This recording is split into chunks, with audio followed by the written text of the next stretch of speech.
Good evening, and thanks as always for joining us here on Speed Racing Network. I'm Greg Olenek, joined by the one and only Brandon Domain here, and we're at Twin Rings in Motegi, Japan for race number 2 of this week for the Truck Series. Brandon, are you excited for something different?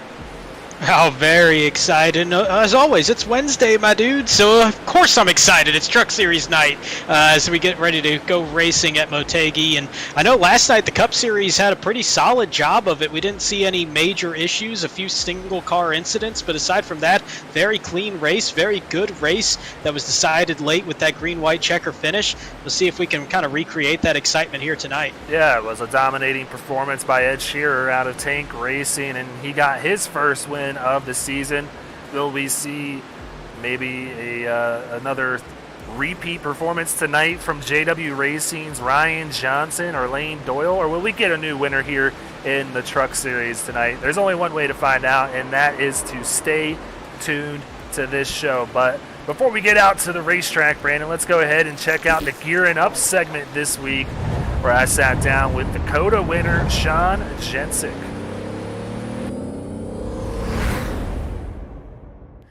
Thanks again, everybody, for joining me on this week's Gearing Up segment for the Truck Series. This week I have last week's winner, Sean Jensen, who brought it home at Circuit of the Americas. Sean, thanks for being here with me.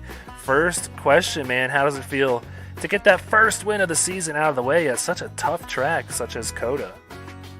It feels great. The start to my season was pretty rough. Daytona happened.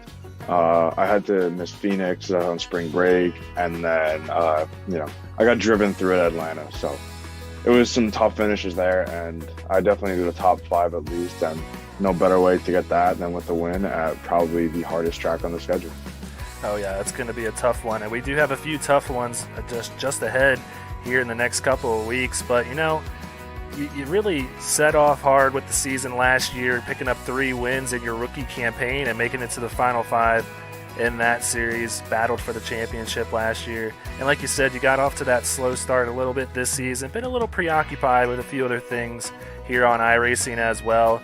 But like I said, does it feel like you can kind of rip off the Band-Aid now, pick up some momentum on the season, and really start piling up some wins here in the next couple of weeks? Yeah, for sure. Momentum and confidence for me is everything. So being able to get a win, especially at such a hard track with COTA, I got some good tracks on the schedule coming up soon. So hopefully I can keep that momentum up, get that confidence going, and maybe you can rack in a few more wins here. Yeah, and you could help your teammates out as well over there at Rev Racing. And your second season coming back with Rev Racing, you guys pretty much kept the whole Truck Series team together, added a few pieces with Nathan Nixon and Cody Madden, but having the core 3 still there, how does it feel with that team this season and your chances as possibly going for that team championship this year? Right now we're just trying to be able to, make the playoffs and get the seeding as high as we can. Because I know Nate, he's been missing a few races here with the baby here. So hopefully by playoff time we'll be able to be in full swing and we'll be able to keep it going then. All right, well, we look forward to that. But, this week you're going to be out there in just a couple of minutes. You guys are wrapping up practice right now. You're going to be at Twin Rings out in Motegi, Japan, kind of a wild card track that the SRN admins put on the schedule this year. How you feeling about your chances? They just gave you guys the set at the end of last week. How's the truck feeling out there? The truck's feeling all right. I really don't know how this race is going to go. I've never done a race at Twin Rings, so practicing alone, practicing in a pack, and actually running in a race are very different things. So the only way to find out how it's going to go is see how it goes. All right, well, I'm looking forward to it up here. I'm kind of jealous that you guys are pulling this off and doing it this week out there at Twin Rings. But we have a few tough tracks coming up as well with Pocono. We got Watkins Glen in a couple weeks, Talladega, which is always a wild card, and then Dover Motor Speedway in the next 4 weeks. How are you feeling about any of those tracks? You think you can start piling up some wins out there? Well, it's nice that 3 of the 4 tracks you just said are some of my favorite tracks and some of my best tracks too, so that would definitely help. I'm looking for some good finishes at them, and especially with Talladega, you really don't know what happens, so if you can come away with a top 10, that's a win in my books. All right, well, there's another thing that you've been focusing on this year, and I want to kind of bring that up as well. You were invited to do, or participate, you qualified rather, for the iRacing College Invitational Series, and you almost came away with the win in the first race. How has that been impacting your racing over here at SRN, and how's it looking over there in that series, which is you're racing for a big prize over there? Yeah, so for every race, there's 3 of them this semester. You have to qualify in the top 40, and I was able to get in with Daytona. I was the 34th driver, I think. So I ran just countless amount of qualifying laps for that, and was able to go put it on pole for our race here at Daytona. But obviously, I was moved back to 3rd with the duels. But just having that and racing with guys that were running 3 wide for 20 laps straight was crazy. So I think definitely helped out my plate racing skills, because those are some of my weaker ones, I would say. Unfortunately for Charlotte, I wasn't able to qualify for that. I didn't really have time with spring break. I had about a day to try and run for that, and wasn't able to get in because those guys are fast. And the last track here in a few weeks is Watkins Glen. So it comes good timing with the SRN schedule, so I can be running laps and qualifying, practicing for both races. So hopefully I can get into that one, and we'll see how it goes there. Well, I can't fault you for taking your spring break vacation, because I'm sure that you had a blast out there. But how did it feel, man? I mean, you only qualified for Daytona. You say only. How did it feel, though, being able to rep your college's colors? You go to University of Rhode Island. That is a pretty big school. How did it feel to run those colors for your school? Yeah, I was just ecstatic to be able to qualify, let alone finish second. It was just it was unreal. That was probably one of the craziest finishes I've had. My crazy finishes come at Daytona with my last season at SRN, winning that, going from 14th to 1st, and then the last lap in the college series went from 13th to 2nd. It was crazy. So it was just the Caesar part, and I had Michael Madden spotting me for that one. Or him telling me, going to 2 to go, he's like, "You're not lifting here no matter what happens." And my foot never came off the gas, and wound up pushing the guy up that won. Yeah, that was really cool, man. And like I told everybody, I was watching you, even though I was out on vacation in Las Vegas. It was a super cool opportunity that I'm glad you got to participate in, and I'm sure we'll see you out there for the Watkins Glen race as well. But Sean, I always like to ask a few fun questions after we're done with these interviews, and just what's something that people might not know about Sean Jensen? What's a little fun fact that we can know here? Putting you right on the spot. Yeah, put me on the spot. I was going to say the whole college thing, but we just talked about that.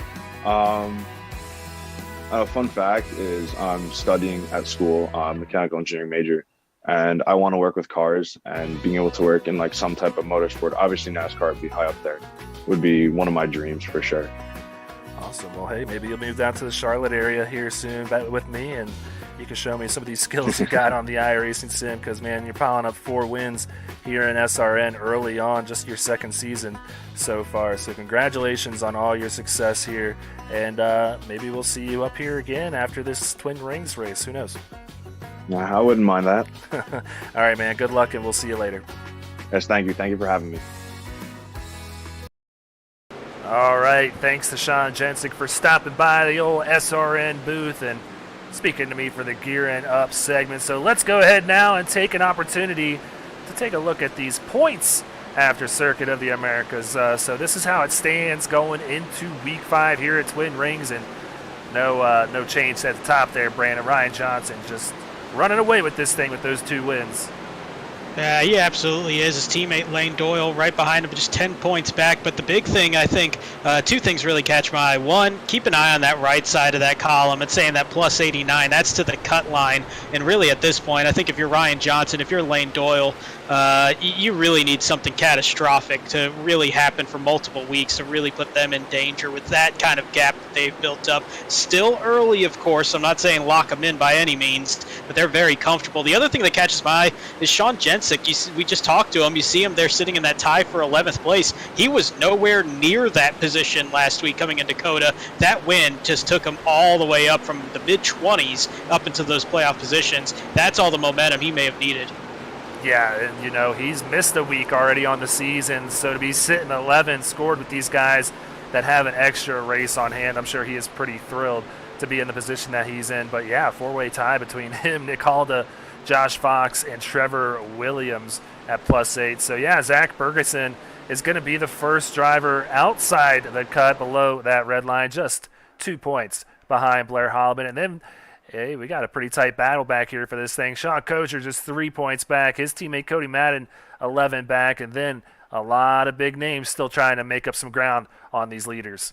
And honestly, you look at all the way down to 32nd place Josh Mueller, mathematically possible to move up above that cut line here in this race. That's how close everything still is after the 4 races that we've had thus far. 9 races away from starting the playoff. And like I mentioned last week, we keep saying, there's time for some of these guys to make that move, but those weeks are starting to run out, and it's going to start getting more and more pressure for some of these guys that have to really make that jump here. But you start looking at some of the names back there. I mentioned Josh Mueller, Jack Johnson, Bobby Anderson sitting in 34th, Andrew Harris in 37th. There's some pretty big names here that are sitting well behind that cut line at the moment. Yeah, you just named him. Andrew Harris is going to be a guy I'm keeping my eye on here tonight.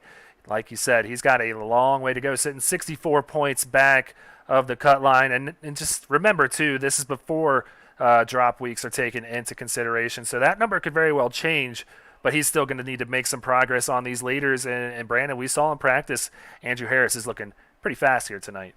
He absolutely is. Really breaking up that JW party that we saw. There was 3 JW trucks in the top 4. Andrew Harris was that 4th one in the top 4 on the timing chart. Yeah, so we'll see how he fares when it comes to qualifying here. They're out there putting those laps down right now as we speak. But let's take a look at the team championship standings as they stand after 4 of 20 races. And no surprise here, JW Racing just starting to really distance themselves from the rest of this pack. Jonathan Bayer Racing there sitting 96 points back. They're second. Rev Racing, Stryker Motorsports, and Dark Tank in a heck of a battle here for 3rd place. And seeding is very important when it comes to this team championship. It's kind of crazy looking at all 3 series right now. It almost feels like you got the one team that's way up there in the top of the standings, but then 2 through 5 in all 3 of the series at the moment are just razor thin. Here in the truck series, just 20 points separating them. And that kind of sets up, like you were talking about the seeding, the top 8 teams at the end of the regular season will move to the bracket style playoff. So at the moment, you're looking at 1 point separating the difference from Stryker going up against Dark Tank, and then Rev, who's got that 1 extra point, would be going up against Zuyost, who's a little bit farther behind in the standings, and JBR at the 2 point is going to be sitting there against Tank, who's 130 points behind them at this point. So 20-point margin can make all the difference in the world in some of these matchups by the time we get to the end of the regular season. Yeah, I'm just getting excited from hearing you talk about it. It just adds a different element to what we look for. You go into watching races in real life, and you're really just looking at it as an individual championship race. But here we've got 2 championships that are going to be on the line, 3 if you really consider the Tier 2 championship, which we also love. But this has just added a fun element to this whole thing, and it's really starting to heat up as we head towards the middle portion of this schedule. But let's go ahead now, move on to our sponsors here at Speed Racing Network, Silverback Tax Solutions. If you have any issues with the IRS, head over to silverbacktax.com. They can get you all set up with what you need. Sparkle and Shine Mobile Detailing, they're in charge of that wreck replay this evening. Go ahead and check them out if you're needing to get that car cleaned up. They got all kinds of detail kits that they can ship to your door. Butt Kicker in charge of the Hard Charger Award, something we're giving out each series is Hard Charger. Going to come away with a butt kicker game or two. We're going to get to those standings in just a second. And then TJ's Team Foundation at morethanAcape.org. They have the winning moment. But I just hinted at it. Brandon, we're giving away one of these pieces of hardware to each of the series Hard Charger. You're in the running for these in the Xfinity series. These things are awesome. They are very, very cool. Gotten the chance to use them previously on a different setup, and man, they just add so much more realism, so much more feel to the things on the racetrack. I talk about that every week, but just a really good device if you're not in the running for it or you don't happen to win it here this season in one of our 3 series, and I know we'll talk about that in a second, but always go check out their website. Plenty of deals available on those. So taking a look at those butt kicker standings that I hinted at a few minutes ago, Rob Yost Jr. sits at the top in the truck series for Zoo Yost. He's at a plus 18.25 margin from where he starts to where he finishes in each race on average. That is a crazy number to see. We'll see if he can keep that up here tonight. Kyle Lingerfelt in second for Dark Tank. And Jose Castellanos, Brandon, someone we've seen drive up through the field quite often this season, sits there in third. Yeah, I mean, you think about it, we're averaging, 38 drivers a race right now at this point in the season. So to pick up double-digit figures from your starting position is really impressive. To pick up almost half of that field is absolutely incredible. Great job by Rob Yost Jr. right now with that 18 and a quarter average that he's got. Kyle and Jose, that's impressive. That's not to take anything away from Cody and Derek and AJ. Everybody on this list, if you're gaining positions, you're doing something right over the course of the race. Unless you're starting on the pole every week, then you don't have to worry about it. But some of these numbers are just absolutely incredible.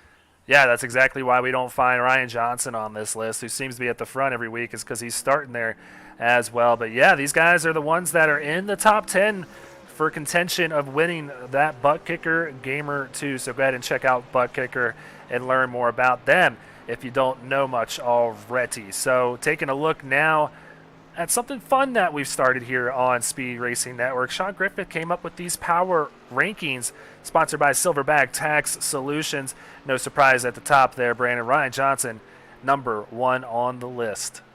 Yeah, I don't think there was going to be much argument there. Leads in wins, leads in top fives, as you see, and just all the momentum in the world going his direction right now. Sean Jensen, last week's winner, moved up into that 5th spot here in the original rankings, as we'll continue this going every single week. But, a couple of the guys that I don't think we really get a chance to talk too much about, maybe they kind of finish just outside the top 10, somewhere around there most weeks, like AJ Pritchett, Kyle Lingerfelt. Those are some guys that I don't think they've gotten the attention that they've probably deserved, but they're having some quality seasons here, and I'm glad that they're getting their time to shine here in these power rankings.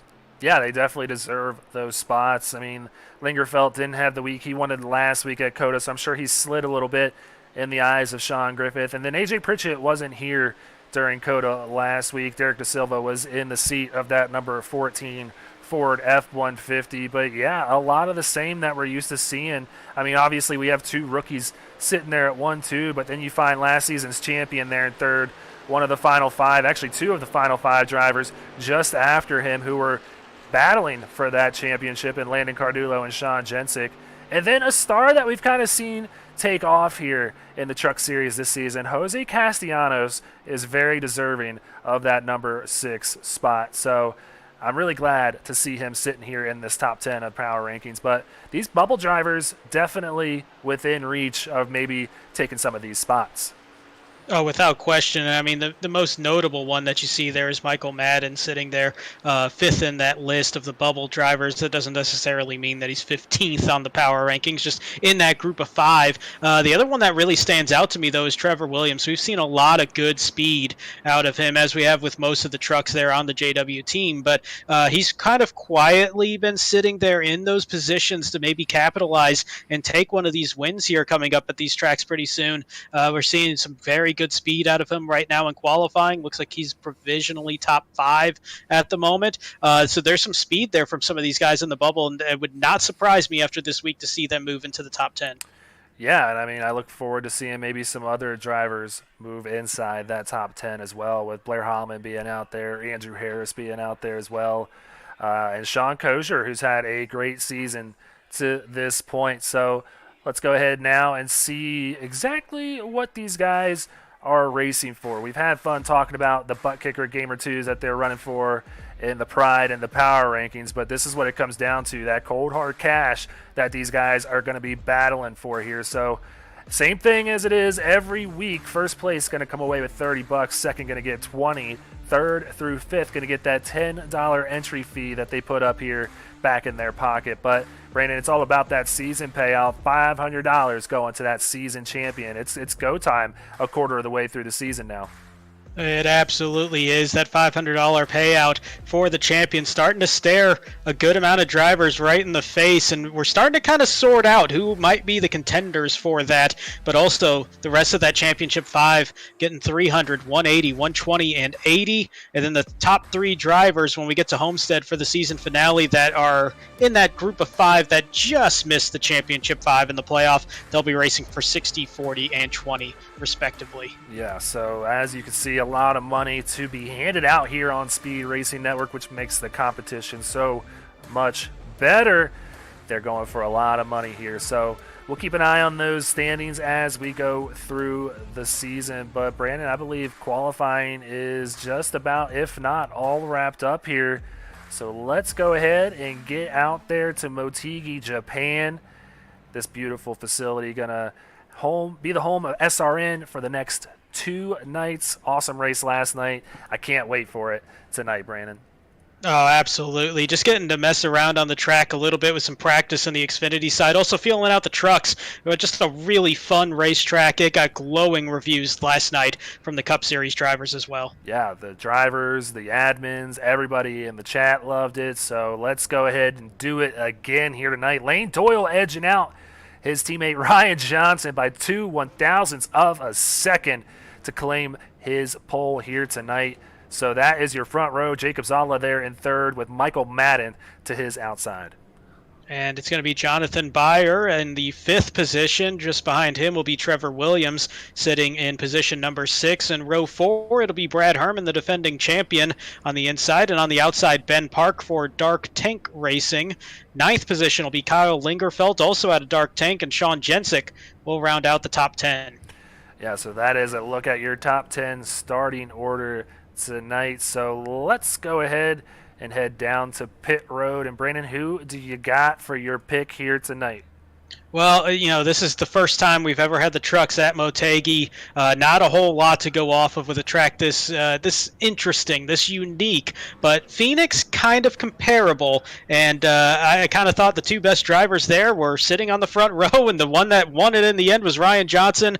I couldn't not go with Ryan Johnson after the performance at Phoenix. It's a little bit different of a track, yes, but there are some similarities. I think they transfer over, and it looks like qualifying and practice backing that up pretty well. All right, so you're taking Guy on the outside pole. Smart pick, obviously, with his 2 wins already this season. But I think we're going to see a trend here all week, Brandon. I'm going with 3 different winners, new winners on the season here. So tonight I'm going with this guy in the 75. I'm going with Jacob Zala out of Jonathan Byer Racing. I think he can get it done. We talked about it in the pre-race. He won at Darlington last year. And this track, in my opinion, is kind of comparable to Darlington. So I think the 75 might have what it takes to maybe compete with these JW racing trucks.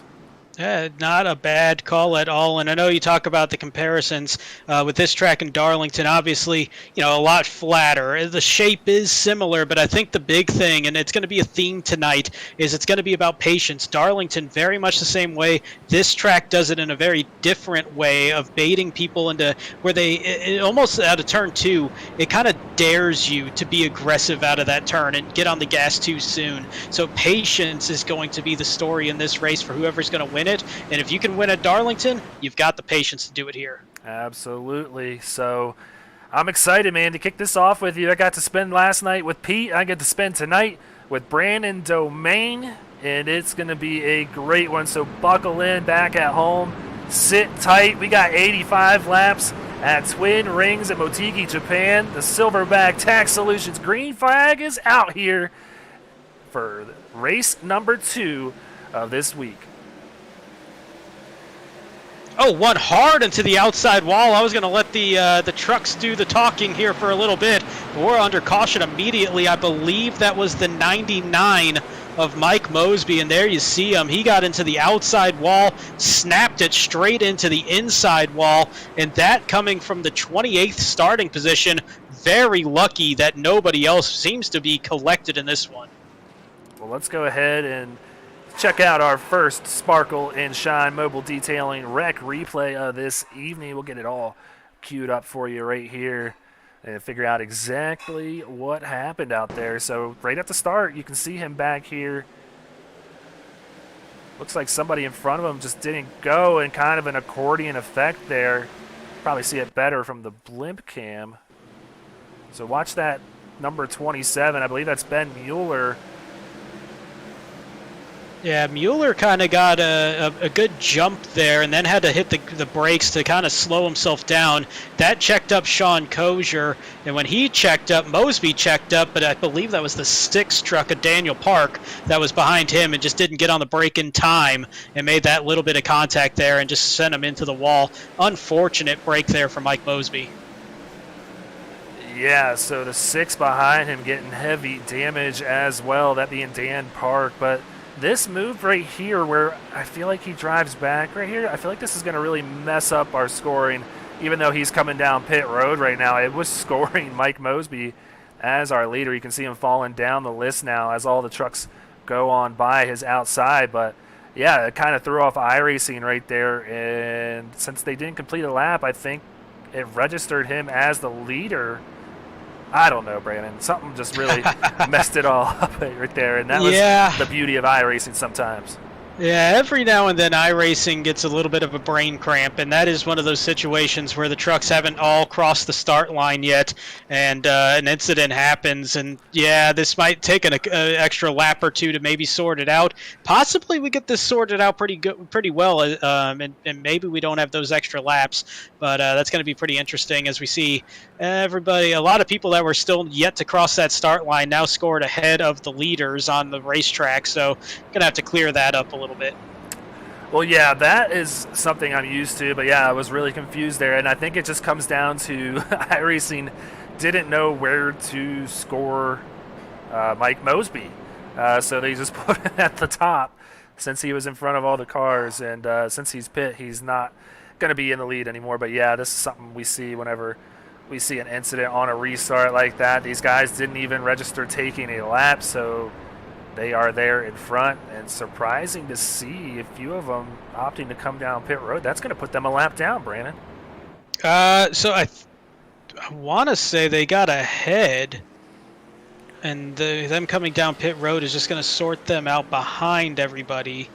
So I think it's going to be like a reverse wave around, basically, just setting everybody in the right position. I think that's making more sense in my brain than it is in my words. I already have such a headache, and it's only lap number 4. But it's going to get sorted out. The admins are taking good care of it. That's why we see these pace car lights still on. So not much changing as far as our lineup here goes. But while we're at it, this gives us an opportunity to kind of talk about what we have coming up here in the next couple of weeks here on Speed Racing Network. So still got about 81 or so laps to sort out here at Twin Rings, but next week join us when we head to the Tricky Triangle out in Pocono, Pennsylvania. That's Pocono Raceway. It's going to be a good one. People either love or hate that track, but it makes for some good racing out there. Watkins Glen, our second road course here early on in the season. I know a lot of people are looking forward to that one. That's usually everyone's favorite road course. Talladega Superspeedway, the ultimate, who knows what, wild card race. Anything can happen there. And then Dover Motor Speedway in 4 weeks, and then the next 5 going to be rounded out by Auto Club. So a vast variety of different types of tracks here, Brandon, in the next 5 weeks. Yeah, there is absolutely no two-track that is similar. I'm still kind of thrown off hearing Dover Motor Speedway. I know. We haven't heard that term in forever, but I'm really excited about these races that we have coming up just because of the vast array of what we're going to be testing on these drivers. Here today it's the unknown. This is a track that nobody's really raced at on iRacing because you don't have this show up in the NASCAR official races. In fact, I don't think it's ever shown up in an official NASCAR race on the site. And then you got Pocono. We've been there before. We were there last season, but that is a very demanding track. Another road course with Watkins Glen. Talladega, just that wild card. Dover is the short track test in a way at 1 mile. And then California, just wide open racing. So we're testing all kinds of things here in this month and a half stretch. Yeah, it's going to be a blast. So definitely stay tuned. Hit that like button. Hit that subscribe button. Hit that bell so you know anytime that we go live. But yeah, I see those pace car lights are still on, Brandon. I think they're still having to work this thing out. So seeing Kelsey Nicole out there in the chat saying, let's go Dark Tank and Tank, throwing both of the teams some support. So Kelsey, they certainly do appreciate you stopping by. A lot of people out there supporting all the teams here this week, as they are every week, and we certainly appreciate each and every one of you. Absolutely do. Seeing more and more people starting to jump on to these live streams and enjoying the coverage. We cannot thank everybody enough for doing that. And as always, be a friend, tell a friend. It always helps us out as well, just to continue to grow this and let the league get even bigger and better for these drivers, just to make it that much more special for everybody that's involved. But we absolutely appreciate everybody for joining us here. Yeah, so King Outbreak, that's Ed Shearer out there in the chat cheering on his Tank Racing teammates. So last night's winner is upon us in the chat. Give him a shout out. Tell him how much you loved watching him pull away from the rest of the field last night in that number 97 Boss Security Ford Mustang. But it's the truck guys night tonight, and hopefully we can get this thing going here. I see those pace car lights are off, so front row going to be Ryan Johnson and Lane Doyle, Michael Madden, and Jacob Zala there in row number 2. Jonathan Byer and Trevor Williams there in row 3. Brad Herman, Ben Park there in row 4 with Kyle Lingerfeld and Sean Jensen in row 5. Kind of like the initial restart here. Let's kick this thing off again one more time. Absolutely. Only thing really different was we're going to flip that front row as Ryan Johnson had the nose out in front as we took that yellow flag. So the start on this one, it's going to be going on that 48 on the inside. Absolutely. So the pace car is off, and that Silverback Tax Solutions green flag is flying back here in Motegi. Let's kick this thing off and have a great race, boys.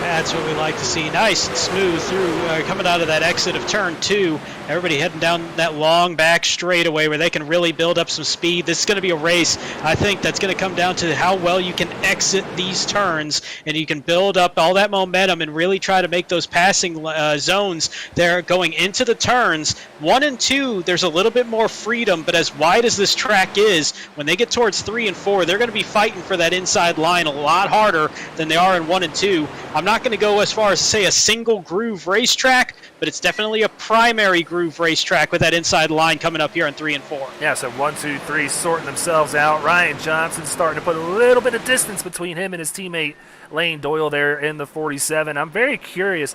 I've talked to Justin Rideout, obviously, on the Gearing Up segment, and I love this JW Racing team, but I just almost feel like a rivalry is formed here between teammates with these two battling out here. It reminds me almost of Lewis Hamilton and Valtteri Bottas out there in the F1 series. And I totally butchered his name. Yeah, not a terrible comparison there. I think for those that follow NASCAR more closely, might have a little bit of a Jeff Gordon, Jimmy Johnson feel there when that transition was happening between those two, just because they were at the top of their game at the same time in the same team. It's kind of got that vibe right now where we're seeing that 48 and the 47 up in front most of these races here this season. It continues now. But one thing I noticed on the last lap was people getting very aggressive on the exit of turn 4. A couple guys scraping the wall, a couple guys getting really loose and having to check up as well. So I think some people are learning these limits here in race conditions are going to be a whole lot different than being on a track by themselves. Yeah, the track temp is around about 100 degrees right now, so not too hot of a track, but just being as big and inviting as it is and as flat as it is. Yeah, there's a little bit of banking in these turns. It's just very easy to lose the control. So we just saw Sean Jensen making the move past Ben Park there, trying to find what other battles we might have going on here throughout the field. See Jacob Zala being chased down here by Trevor Williams. He's getting pretty close there on the bumper of that 75. So 46 looking to make up another spot here.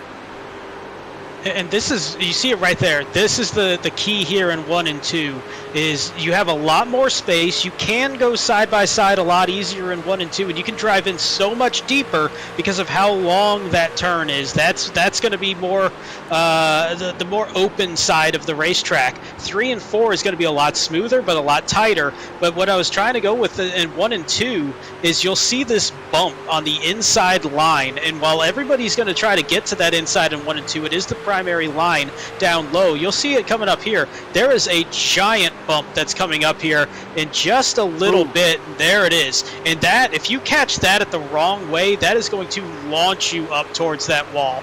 And it just adds to the difficulty of this. It's also this turn too. You almost feel like for 3 seconds earlier than you should, you could be on the gas accelerating a lot harder. As we got, whoa, nice close moment there between these two. But you can almost get on the gas. It feels like 3 seconds earlier. But if you do it, you're going to wind up slapping the wall coming out of turn 2 a lot harder than Zala did, just brushing it coming off of turn 4. Yeah, so he definitely got a little bit of a lucky save there. He was able to catch it. And, I mean, we've seen it happen with the Cup cars where they overcorrect those. And I don't know if it's with the new physics of those cars, but these guys able to kind of save it if it steps out a little bit on them. But a great battle here for 4th through 6th with Jonathan Byer now running down Trevor Williams. So that 66 Toyota Tundra looking to make up some spots here as he already lost one on the start. He started 5th on the night, finds himself in 6th at the moment. But, man, who thought we would go this long into the season without seeing Jonathan Byer win a race? It could very well happen here tonight as well. I think JBR is going to be strong here tonight. Yeah, it definitely fits their style of racing. Very patient on the racetrack for those JBR trucks. And we see it there with Zala at the moment, not getting too aggressive. We saw him get that little scrape off of 4, but he's not going to be the only one tonight. Jonathan Byer, I think this track really suits well for, as we watch Andrew Harris take a look to the inside of Kyle Lingerfelt. That to move into the top 10. As we got a nice 2x2 battle here with Blair Holloman, and I could not make out who that was. I think it's Nick Halda on the inside there, as they're nice and tight there running for 9th through 12th. Yeah, so kind of surprised to see Andrew Harris started the evening in 13th. We didn't read off his name when we went through the top 10 starting order, so he was sitting 3rd in the practice charts at the end of happy hour. And yeah, so probably not as far up as he wanted to start. Now has to find a way to pass these trucks, which is not an easy thing to do. You would think it would be easier than it is, considering how big this track is. It's not really a multi-groove track at all, is it, Brandon? Not at all, and I know that y'all talked about it last night, and I couldn't agree more that track position is going to be king here at this racetrack, not only just for the clean air, but for what you just mentioned, the difficulty of making passes around this racetrack. You really got to put the nose into some awkward positions, possibly being very aggressive getting into the turns to maybe make some of these passes. And at a track like this, there's going to be guys protecting very heavy on that inside line. So Jonathan Byer making a move to the inside of Trevor Williams here in 3 and 4. He claims that 5th position just behind his teammate Jacob Zala there in the 75. But just like that, Trevor Williams not going to be satisfied with falling back to 6th. He's going right back to the inside of this 66. And you saw how much of a stronger move it was on 3 and 4 for Byer. Once he got to the inside, it was almost just a foregone conclusion that he was going to make that pass on the 46. But the 46 had the inside line going into turn 1, but Byer on the outside could drive it in so much deeper into that turn. And now he's got a great run as well on Jacob Zala, and he's got to the inside. This might be a 2-for-1 here, as Byer might be pulling Williams through with him, and he does. So 2 positions lost there in 1 set of turns, just because that inside line so much stronger than the outside line here on 3 and 4. So Timothy Latham out there in the chat saying not only is the winner out there, but 3rd place is too. So 2 of the podium drivers from last night's race sitting there in the chat watching this one because they had a great time. And Jacob Zala, man, he is getting every bit of the track he can without putting that truck in the wall. That's the 2nd time we've seen that 75 step out on him. Yeah, and that's starting to get pretty aggressive when you see it a couple times. And honestly, I thought after the first handful of laps when I was kind of testing the trucks out, it felt like things got a little bit more snug, a little bit more comfortable with those. Wow, nice close racing there between Sean Jensen and Jacob Zala, as Jensen to the inside going into one, and Zala just continues to fall back and makes a nice move to get back to the inside there, though. But yeah, that's a little bit concerning, and these trucks can possibly get 40 laps with the length of that caution that we had at the start of the race. There's a chance, an outside chance, somebody could save well enough to turn this into a one-stop race. But if you're being super aggressive on those tires, I don't know how that's going to feel. And knowing that if you're going to stretch this to a one-stopper, that's going to be a very uncomfortable position. Yeah, it's something you definitely want to maybe try and avoid. So we'll see how it works out with those caution flags here. Ooh, yep, there it goes.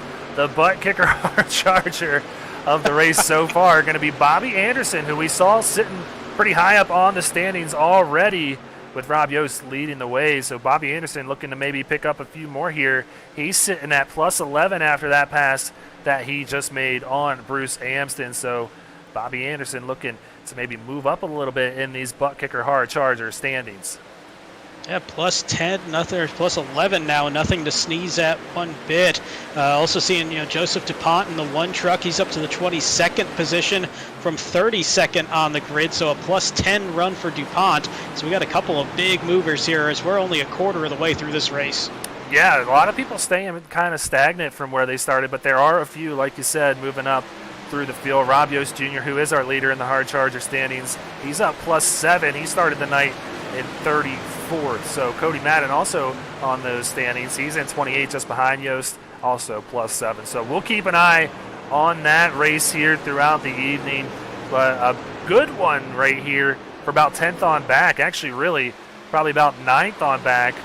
So all these guys riding almost like it's draft here in Twin Rings. It's kind of cool to see all these trucks lined up like that. Yeah, and you know what? In the trucks, I think especially, the draft, I'm not going to say it's a big factor, but it is a factor because of the length of these straightaways. And the trucks are going to carry so much more momentum. Speaking of momentum, there's a nice outside pass going into the turn by Michael Madden in the 15. He's going to take second position from Lane Doyle. So as I was getting ready to talk about drafting and momentum, he put that to good use there going into turn 3 to get that pass to move up one spot away from the lead. Yeah, I think he's about to make the move and maybe take the lead from Ryan Johnson. I could just feel like he is very confident with the feel of his 15 trucks so far. Michael Madden wanting to get on the winner's column here this season and doing a good job of doing just that here. Started 4th on this evening, already up to 2nd and putting the pressure on Ryan Johnson, a.k.a. Tiny Horse, a.k.a. Mr. Excitement. So Madden keeps it up. We might have to come up with a nickname for him. Yeah, I mean, hey, he's been here 3 seasons now, and he's shown the ability to win often. I know season 1 especially starting off with a couple wins, but one thing we've learned with Michael Madden, these 1.5-mile tracks, he's really comfortable on, and it seems like some of these awkward ones like this one, Kentucky is another one that just kind of feels different on each side of the track. That seems to be the style of racetrack that Michael really likes, and I think that's starting to show here. Second place right now, but he's been coming on strong here these last couple of laps. Yeah, so we'll see if he's able to run down the leader there in the 48, but Jonathan Byer going to have his hands full here with Trevor Williams now looking to make his way back up after falling back into the 6th place position. Jacob Zala really falling hard. He's now back into 8th place, being passed by Ben Park right now, and he's going to have Brad Herman looking to the inside here through 1 and 2 as well. Oh, that was a bold move, but he had to make that move there for Zala in the 75, getting right in front and blocking that run from Brad Herman, because if he got still held up onto the outside there on the exit of 2, he was going to be in a very bad position and possibly getting freight trained by a line on the inside as they worked their way into 3 and 4. So he had to make that bold move to make that block. Well done.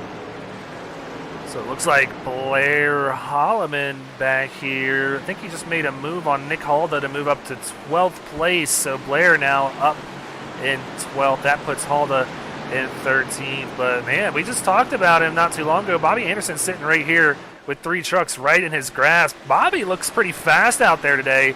I think this 18 truck is going to end up in the top 5 potentially with the pace that he has on these long runs here if this thing holds up the way it is.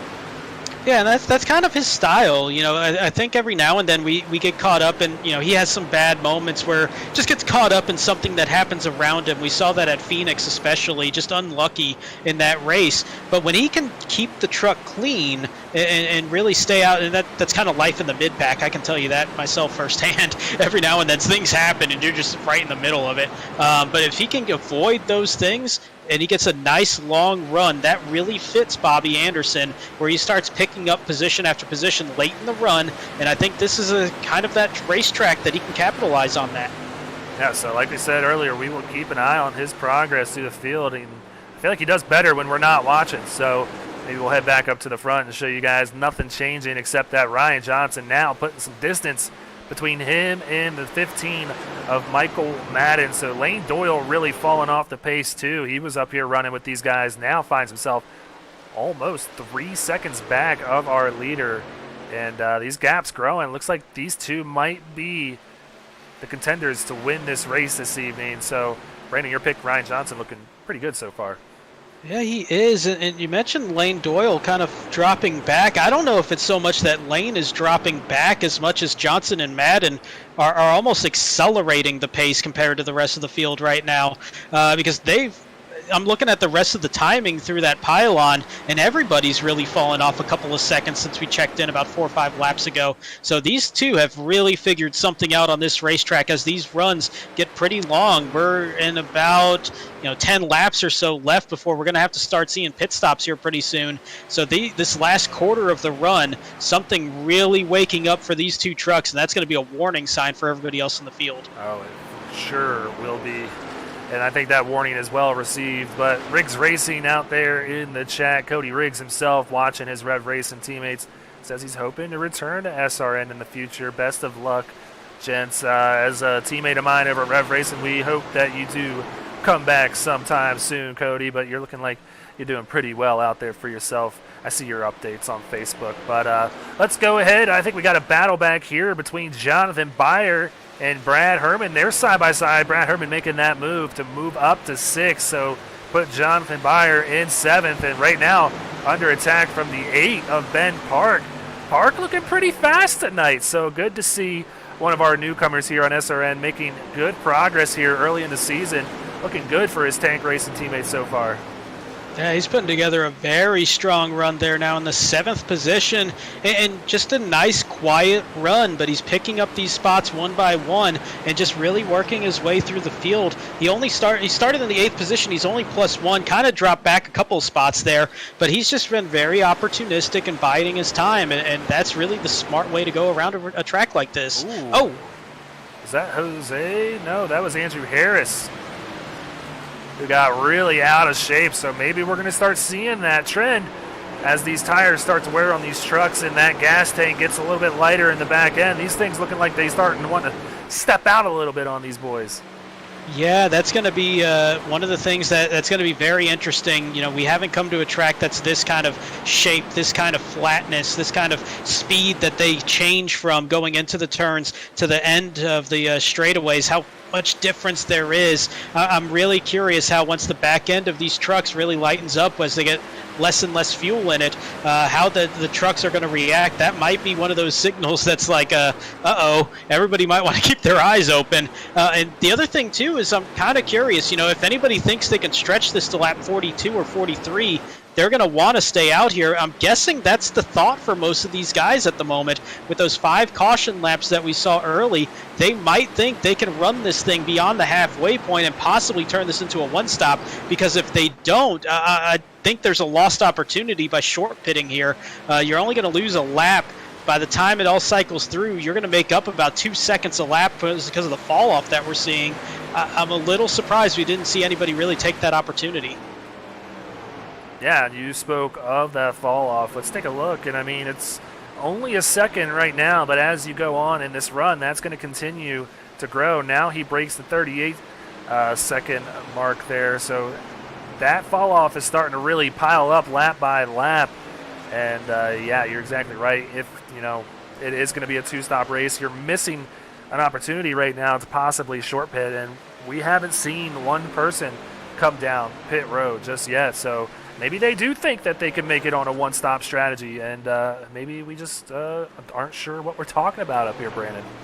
Well, general rule of thumb is about half the amount of fuel under caution being burned every lap. And so, I mean, if you're thinking about it, they had 5 caution laps, really 6, because nobody really got too far into lap number 1 before they had to back it back down. So you're adding 3. If you can get to 39 laps naturally, that's right about halfway. It's going to be curious if anybody can stretch it far enough at the end of the race, though, to make that one-stop work all the way through. Very interesting to see right here on the screen. Not too long ago, we were watching Jonathan Byer battle Trevor Williams for a top 5 position. Whoa! Nick Halda gets real out of shape back there. But what I was saying, we just saw Jonathan Byer in the top 5 a few laps ago. Now finds himself back in 15th. He's dropping like an absolute rock right now with 3 trucks on his bumper, so he could easily be 18th after the next lap. Yeah, that's really surprising. And you're looking at that last lap time, 38.92, now 39.4. That's a good 2.25 seconds off the pace of our race leaders. Not sure what happened. Maybe just having to make a few more passes than he wanted to do, be a little bit more aggressive than he wanted to. Might have burned up those tires pretty heavily. That, or he just got caught up getting passed by one, and then kind of, I'm not going to say getting freight trained because it's not a line that's lined up around him, but just kind of getting out of that rhythm around the racetrack might have just thrown him off enough that by the time he recovers, he's got somebody else trying to make a pass. Yeah, that snowball effect does run deep in the eyes of racers. You see one go by, it starts to rattle you, and then you see another one go by, and he's about to see Joseph DuPont go on by now, so finds himself back at 17. Now Nick Halda to his inside, shuts the door on the 49, but man, it really just piles up on you mentally. It's kind of crazy to explain to people the mental battle that drivers go through when you're out there for 85 laps.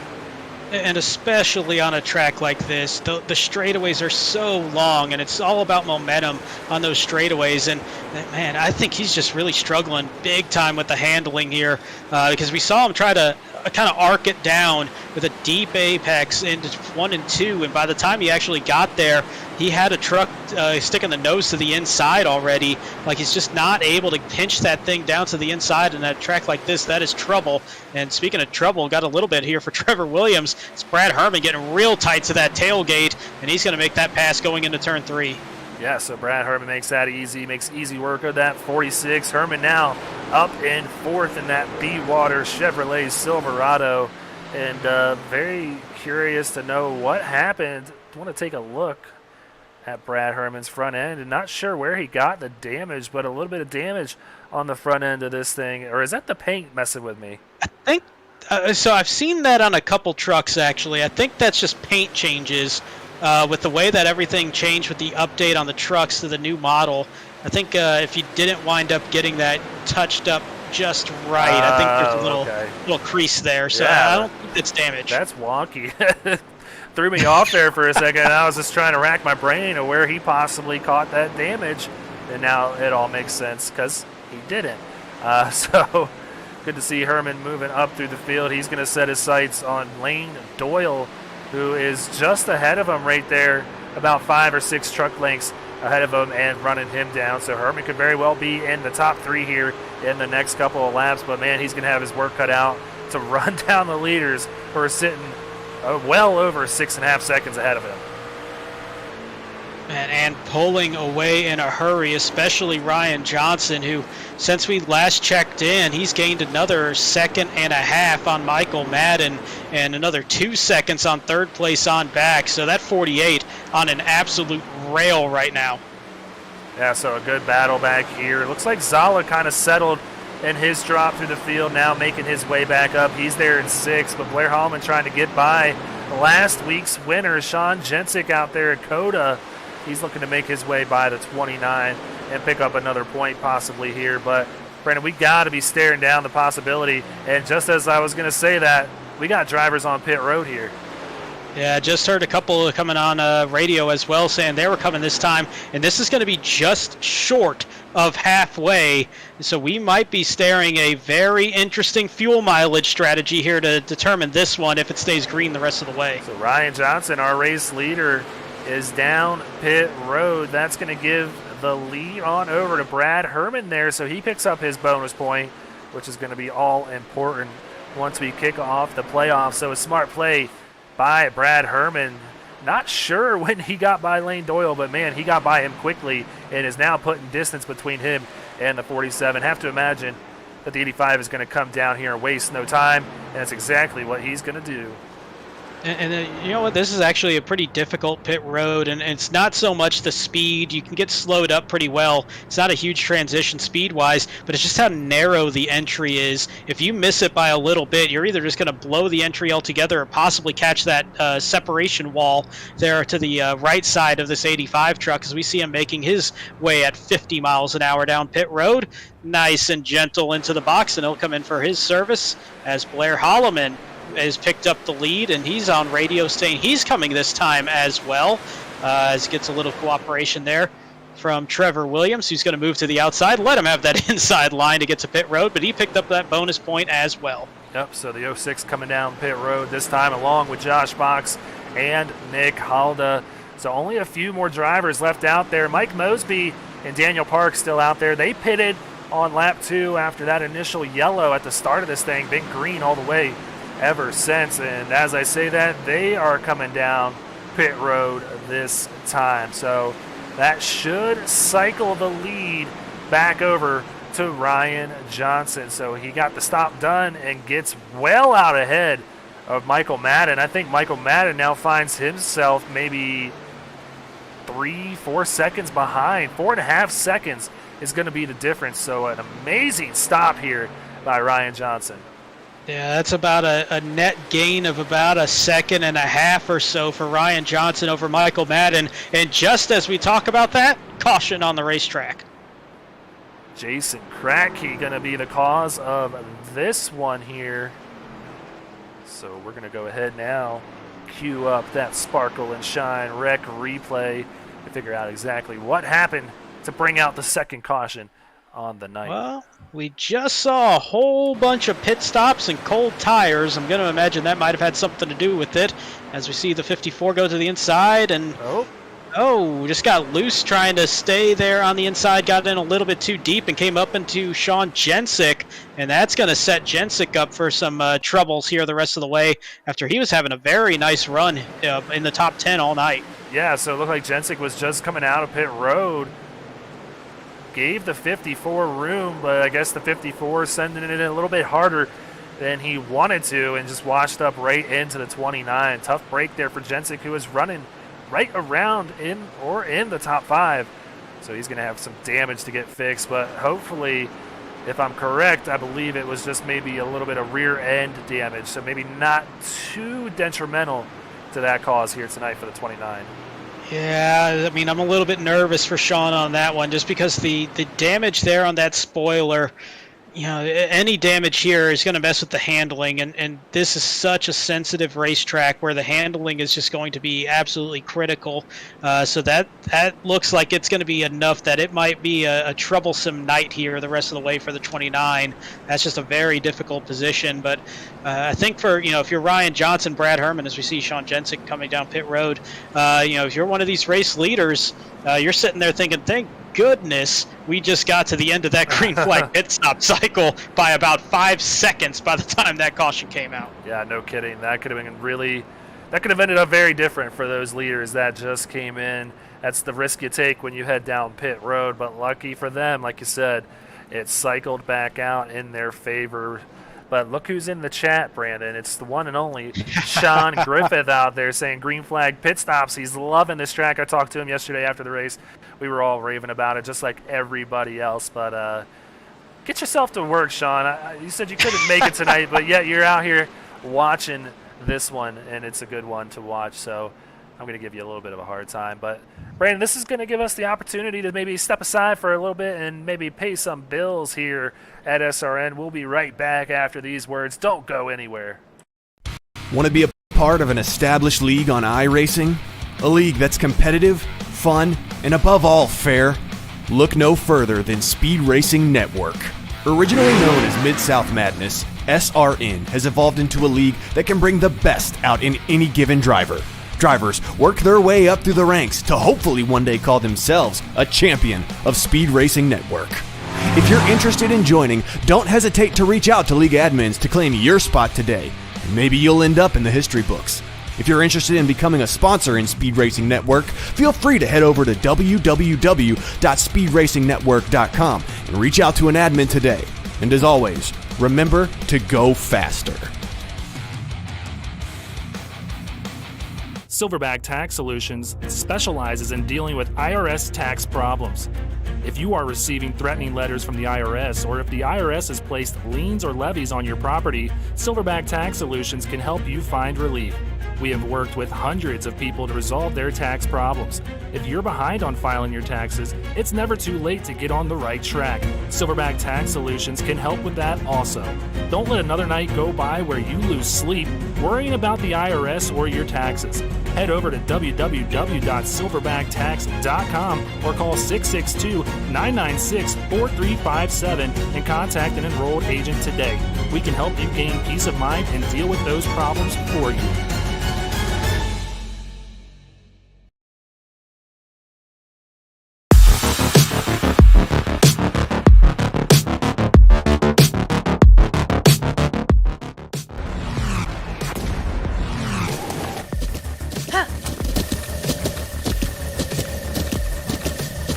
With the Butt Kicker Gamer 2, what you see and what you hear is what you feel.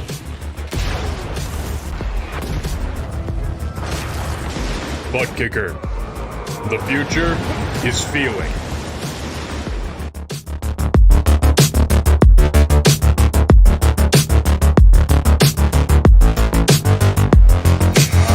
You guys did not miss one bit of the action as always, and we just saw the ad for Butt Kicker. So let's check in on the Butt Kicker Hard Charger, and it's changed hands now. Joseph DuPont in the lead by 2 positions. He's at plus 27 this evening, now sits in 5th. Bobby Anderson to his outside right there. He's in 4th, sitting at plus 25. Got great battles on the track and the battles for the Hard Charger Award tonight here, Brandon. Absolutely. It's one of many tight races we're seeing, but one person that was starting to gap the field pretty well, he's going to be marred back in 20th, as we had everybody that pitted before halfway came back down pit road, including the then race leader Ryan Johnson. That's going to cycle the lead to Brad Herman, who came in that group that came down pit road on lap 43. They feel they can make it the rest of the way. It's about to get real interesting, real fun. We got strategy playing out right before our hands. We got a leader that now finds himself in the mid-pack, and Brad Herman with the field all to himself. The Silverback Tax Solutions green flag is back out here in Japan. Great launch off that restart for the 85 of Brad Herman. Blair Holloman gets down to the inside, which is very important here in turns 1 and 2 even, as we see that side-by-side, almost 3 wide racing coming off of turn 2 as they nearly get into the wall right in front of the camera. Yeah, guys, don't hit my camera. I will not be happy with you, but please settle it out there on the track as Bobby Anderson looking to take 3rd. Brandon, I'm starting to feel a little smart here, because I'm not sure if you remember, but not too long ago I said we might see this 18 in the top 5, and he is in not only the top 5, but he's in a podium position right now, riding in 3rd in that 18. Yeah, that 18 absolutely on fire tonight, coming all the way up from the 29th position, plus 26 for the man in the 18 truck as Bobby Anderson now just only has 2 more positions he can gain. Plus 28 would sound very good for that man, though. Yeah, Joseph DuPont right behind him in that number 1 Chevrolet Silverado. So he's at plus 28 now, and not looking like he's wanting to settle. We're about to see a battle between these two, Brandon, I think, for 3rd. Great to see these two guys having a good week finally here this season. Well-deserved. Joseph DuPont, I know he wanted to have a little bit of a better week at COTA last week. And I know he really wanted to run the road course here in Motegi. He's been making up hashtags for it all week long. But, man, he's making it look good out there on the oval, too. Yeah, we got to get him some lessons though on the punctuation there inside the hashtags on what's possible. But yeah, rough start at Coda. He was up on his lid at one point on that lap 1 incident, and still rebounded, fighting for a top 5. And speaking of cautions, caution out on the racetrack once again, 3rd time today. Looking like it's Jose Castellanos. He's got some heavy damage there with the smoke coming out the back end of the number 5. Striker Motorsports Chevy Silverado. So the great start to the season might be hitting a bit of a road bump here overseas, and that is going to probably constitute taking a drop week here on week 5 of the season. Yeah, and man, that's a lot of front end damage there to that 5 truck as we queue up the Sparkle and Shine mobile detailing wreck replay for the 3rd time tonight. See what happened there to that 5 truck, as he's got the 63 right behind him and just a little contact. And that was the fear that I had. Oh, hard hit. Nose first into that outside wall. That was the big concern I had coming into this race, just with how dominant that inside line was. I thought we were going to see a lot of guys really trying to fight for that inside line, and seeing incidents like this one. Shockingly, this is really the first one we've seen like this here this weekend. So not as big of a thing as I thought it was going to be, but when it bites hard, and Jose really getting the brunt of this one. Yeah, just, the car really gained the traction back quickly on the 5 right there. And, man, a big lick out there. Glad this is virtual, because that would have hurt if that was real life with the way that thing cut back up and hit the outside retaining wall there. And lucky for him, they do have safer barriers, it looks like, here in Motegi. So big hit there. That engine is for sure shot. You can see him now sitting there on pit road. Heavy damage to that 5, and I believe his night is going to be done. Yeah, if it's not officially done, it's going to be done positionally for sure, as we only had 1 truck not on the lead lap at the time of that caution. So 35 on the lead lap. And when that came out, Jose looking like he's going to be at the back of the pack here at the end of this thing with that damage that he's got. Yeah, and it's kind of, not ironic, but it's weird because we just didn't talk about him all night tonight, so must not have just really liked the handling for the truck here and might not be a track to his liking per se. So was really struggling out there this evening, and the icing on the cake going to be getting a little help from Bruce Amston, and ultimately paying the price there. I believe that evening is done for the 5 machine, even though they were changing the tires there. I'm not sure it's going to matter too much, but nobody opting to come down pit road this time. Seeing a few takers down there, and I believe it was Sean Jensen, one of them, who's come down to keep getting the damage on that 29 Rev Racing Ford F-150 fixed up. Looking a little bit better for the 29, but still significant damage, it looks like, to the right front of this machine and the left, the whole side of the left side of this truck. Yeah, I don't think you can find a quarter panel or even any panel on that truck that's not going to have a little bit of wear and tear on it at this point after that incident earlier. And man, he almost had a dangerous position there. I think he only beat the pace car out of pit road by about a half second or so. Cut that one very close, timed it perfectly. So he makes his way right back down pit road. Might be able to get about 15-20 seconds of further repairs made here. Every little bit counts. It does, and what we saw yesterday was cautions did in fact breed cautions here in Motegi. So, 3rd caution, we had a good run after that first one that happened right on the first restart, the initial start of this race.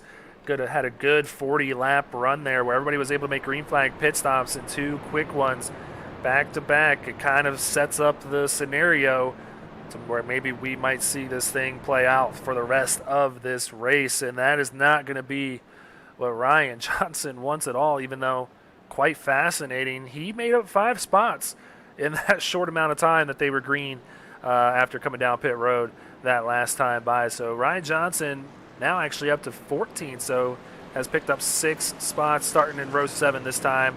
Still a lot of work to get done for that 48, but I am not counting him out by any means. Not at all, and it really feels like that's kind of the theme there for that group of leaders that made that late pit stop under caution.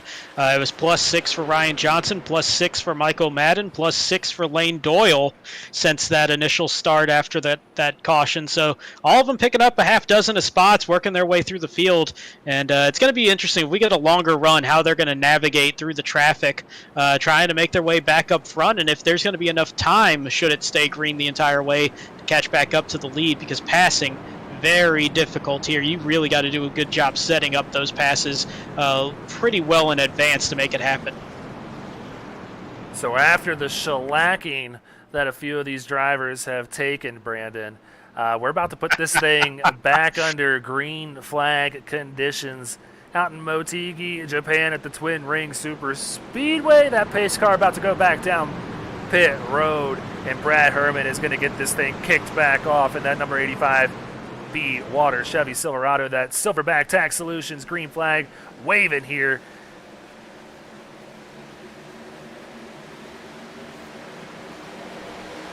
And once again, great jump for Brad Herman. He's going to kind of do that late apex through 1 and 2. Kind of misses that bump pretty well.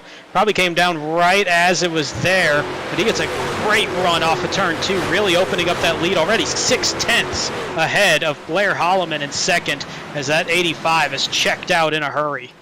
Yeah, well off to a good start here on this last restart. Now over 3/4 of a second and growing over Blair Holman, who almost gets into the wall back here.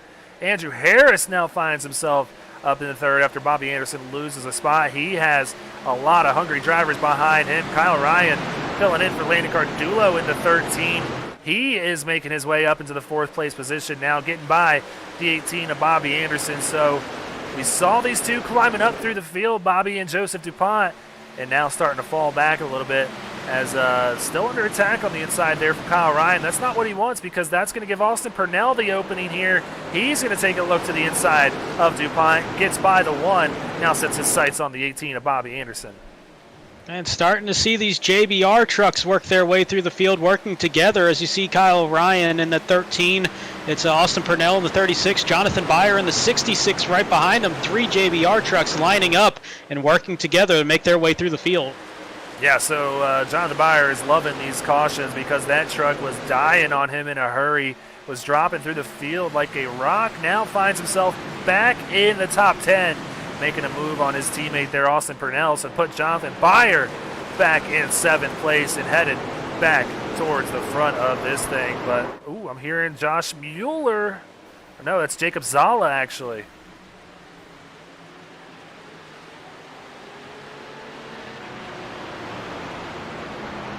Jacob Zala getting involved in this one. He's having trouble finding him out there for a second. Heavy damage to that 75 Toyota Tundra out of Jonathan Byer Racing. Oh, comes up in front of Sean Jensen right there, too. I don't think either of those trucks needed more damage, so lucky they were able to avoid collision there, but Jacob Zala unable to avoid collision. We'll see what happened here on the Sparkle and Shine Mobile Detailing Rec Replay. The 4th time we get a peek at that today. As coming into turn 3, there's the 75 center of the screen, and it's the 3 of Cody Madden. Just got turned around, and oh wow, hard licks there.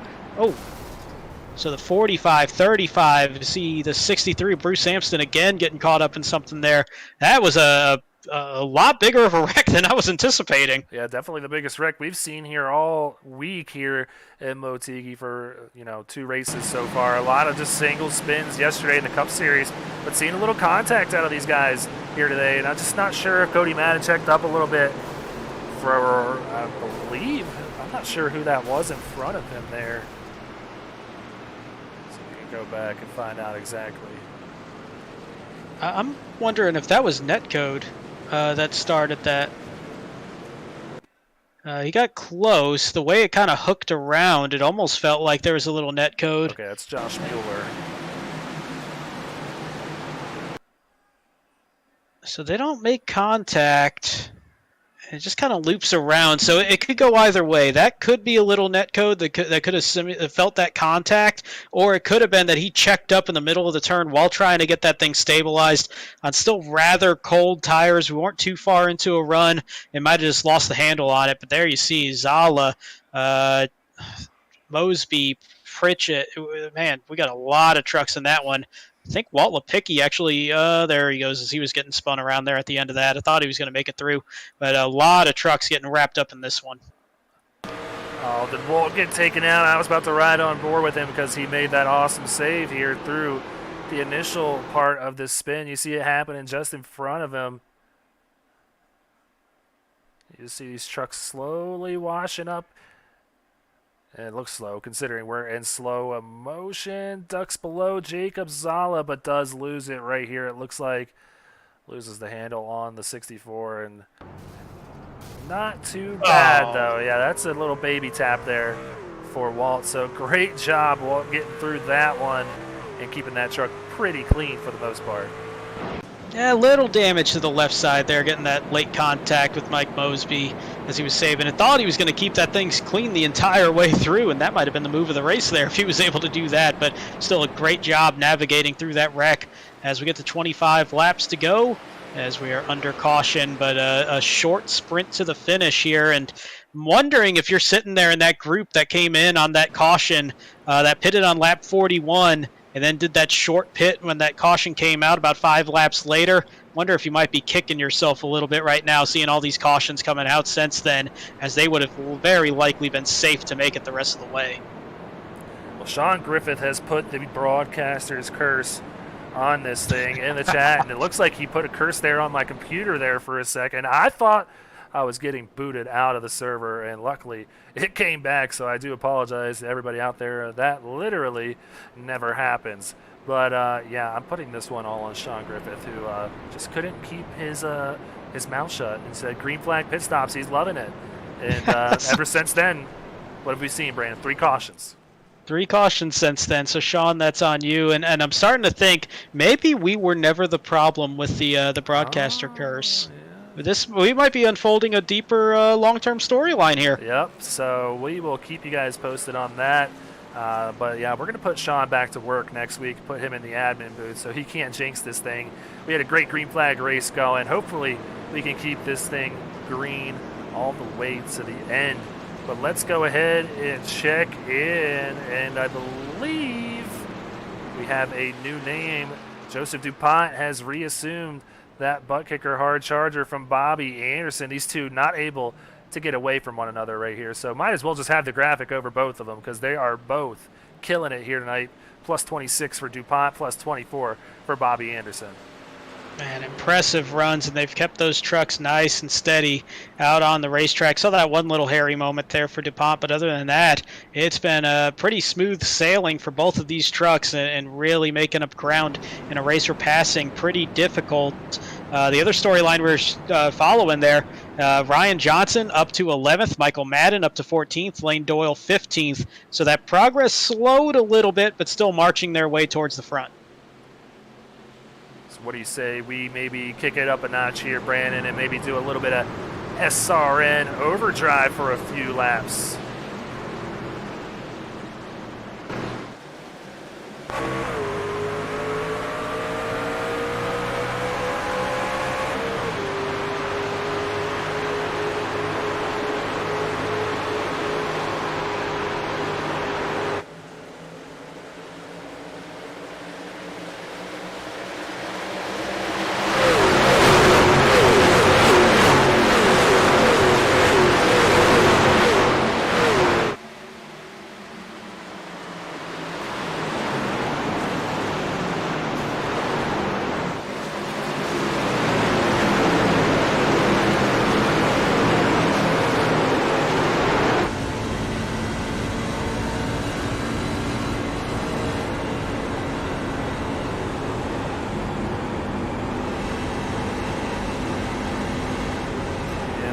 Yellow flag is out. We can't have nice things, Brandon, when we want to try and go SRN overdrive. The old yellow flag bites us again here.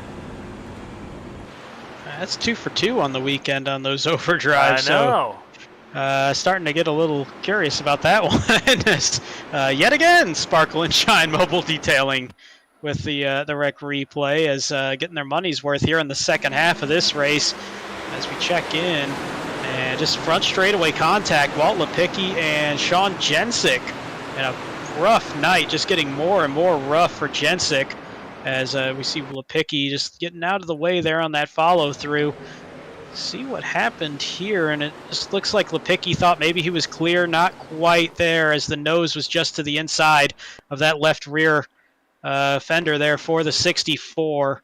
It was close, but Jensen starting to make the run, getting that nose inside just as Lipicki was starting to come down. Just bad timing there, as it's just a 2-truck incident, but definitely something that they'll both look at and just be a little frustrated with, that's for sure. Oh, absolutely. There will be some frustration setting in, especially for last week's winner, Sean Jensen, who was just starting to make progress in those standings and now finds himself with another week that he is probably going to have to use a drop week for, because that truck has had a beating here tonight. So 21 laps to go. I'm not sure he's going to get that thing to the end with the amount of damage that he just got from hitting that inside wall. But Brandon, let's go ahead, take another moment to maybe step aside, and we'll run a few quick commercial breaks.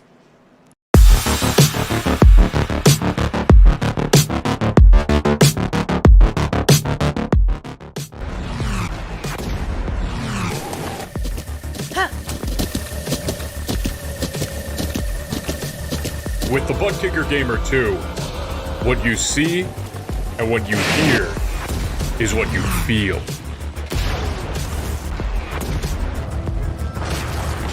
Butt Kicker. The future is feeling.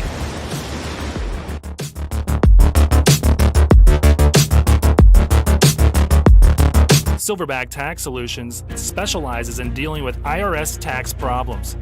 If you are receiving threatening letters from the IRS, or if the IRS has placed liens or levies on your property, Silverback Tax Solutions can help you find relief. We have worked with hundreds of people to resolve their tax problems. If you're behind on filing your taxes, it's never too late to get on the right track. Silverback Tax Solutions can help with that also. Don't let another night go by where you lose sleep worrying about the IRS or your taxes. Head over to www.silverbacttax.com or call 662-996-4357 and contact an enrolled agent today. We can help you gain peace of mind and deal with those problems for you. Want to be a part of an established league on iRacing? A league that's competitive, fun, and above all fair? Look no further than Speed Racing Network. Originally known as Mid-South Madness, SRN has evolved into a league that can bring the best out in any given driver. Drivers work their way up through the ranks to hopefully one day call themselves a champion of Speed Racing Network. If you're interested in joining, don't hesitate to reach out to league admins to claim your spot today. Maybe you'll end up in the history books. If you're interested in becoming a sponsor in Speed Racing Network, feel free to head over to www.speedracingnetwork.com and reach out to an admin today. And as always, remember to go faster. There you have it. Thanks to all of our partners here at Speed Racing Network for everything that they do, and they make it possible for us to stream these awesome races. This one fitting the bill for that, and it's going to be a good one here. Probably going to take the green with 17 to go. And Brandon, we were talking about it. You think your man there in 10th place, he looks like he just moved up to 9th because they're riding side by side, but you think Ryan Johnson's got what it takes to maybe get back up here, make a run for this thing after pitting early on? You know, it's definitely possible he can get up there. The thing that I'm concerned about is just the pacing of these things right now. With all the cautions that we're seeing, obviously that's going to limit the time that he has to make his way through. If it stays green with the way that Brad Herman is putting a shellacking, I can use the word of the day too, and on these restarts and really gapping everybody, it might be a couple seconds that he's going to have over the field by the time Johnson might be able to work his way up to second. I just think either way, he's in trouble timing-wise. I think he can do it, but I think the odds are he's looking more at maybe trying to race for a top 3 tonight, unless he really puts something magical together here late in this race. Well, knowing those JW guys, he is not going to just settle for a top 3. He had a heck of a battle last week with Jensen, just came up short of making it 3 in a row. I know that Ryan Johnson is going to want to get back in that winners column. And Brandon, we didn't dub him Mr. Excitement for any reason.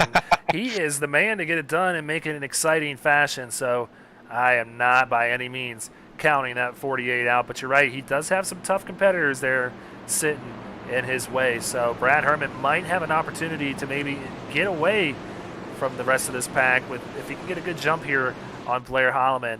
I think he pulls away, and you might be right. It might not be enough time for that 48 to get it done. And that's going to be the concern, but we'll see if Brad Herman can go 4 for 4 on these restarts with these giant jumps.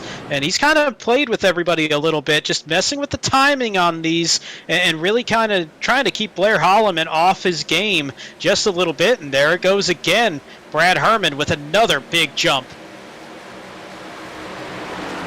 Yeah, so gets a good little jump over Blair.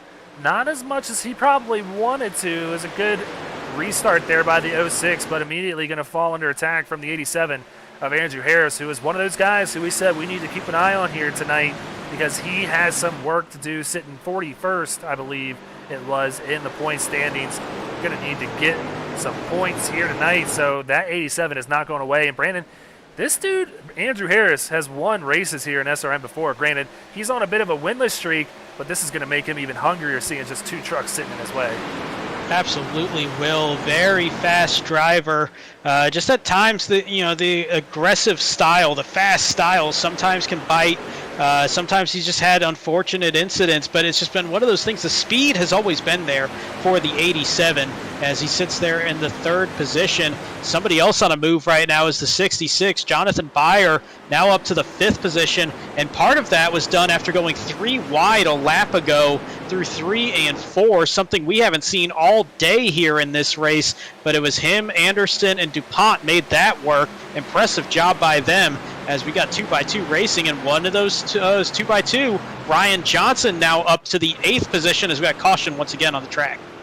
Bruce Amston with heavy damage in that 63 out of tank racing. He is now back on pit lane. So let's go ahead, cue up the Sparkle and Shine mobile detailing rec replay one more time to figure out exactly what happened here. And I can already tell you I'm going to have to rewind this a little bit. It seems like it was a little bit of a long one here, so take a little while to get that queued up for you. So let's go ahead, take a look here. The 63 on the inside of his dark tank racing teammate, and they just make contact. They meet in the middle there, and big time damage there for the 63. Yeah, I'm not too sure that Bruce did anything wrong there from that original angle. Just looked like the 6 truck just kind of coming out of that turn, and he's up way high onto the outside. And one thing I have learned just in time on this track is you do get a little bit loose, and it looked like he did kind of get the back end just kicked out a little bit there on the exit. Little net code. There might have been some contact about to happen anyway, though. Just that all combined for a rough moment for the 63. Little contact there. Just helping him kind of get around a little bit even farther, but big damage to the 63, who's had a very rough second half of this race. Yeah, so the 35 there, trying to see who that was. They barely, I believe that's James Kerr there in the 35. He barely got by this thing. Maybe a little bit of a scrape to the front end of that thing. Not sure why it's not rewinding enough for me, but here we go. We'll take a look here on the nose of the 35, and this is just going to happen right in front of him. And almost gets by there. I'm glad you figured out that was James Kerr. I was looking at the numbers in iRacing and trying to figure that out. They did not match there for a moment, but yeah, James Kerr in the 35 here tonight. But yeah, barely making that contact. Saw probably more damage done to the 63 from that contact there than the 35. So a little bit of a break there for James Kerr. But yeah, that's just a rough moment for Bruce Amston in the 63. He's just had a rough run of it. let's go ahead, give you a rundown of your top 10 as they stand right here under the 6th caution of the night with 13 laps to go. Brad Herman sits number 1 out of Striker Motorsports, up 6 positions from where he started. Just behind him, Blair Holloman making a great move to get that truck in position to possibly steal a win here tonight. He finds himself in 2nd place. Then Andrew Harris, he is up to 3rd after starting the night 13th, had very fast times in practice. Going to need a good run here to work his way up in the individual points standings. Kyle Ryan there, that's who has scored as the 35, who kind of screwed us up there, Brandon. But in the 13 tonight for Landon Cardulo, finds himself having a great run this evening in the 4th position. And then Bobby Anderson sits plus 24 and in 5th place in that number 18 for Bobby Anderson Racing. So you got the next 5, Brandon? Absolutely do, as it's Jonathan Byer, the 66, in position 6, as he continues to make his way back up through the field. Joseph DuPont is still holding on to that butt kicker hard charger at plus 25, sitting in the 7th position.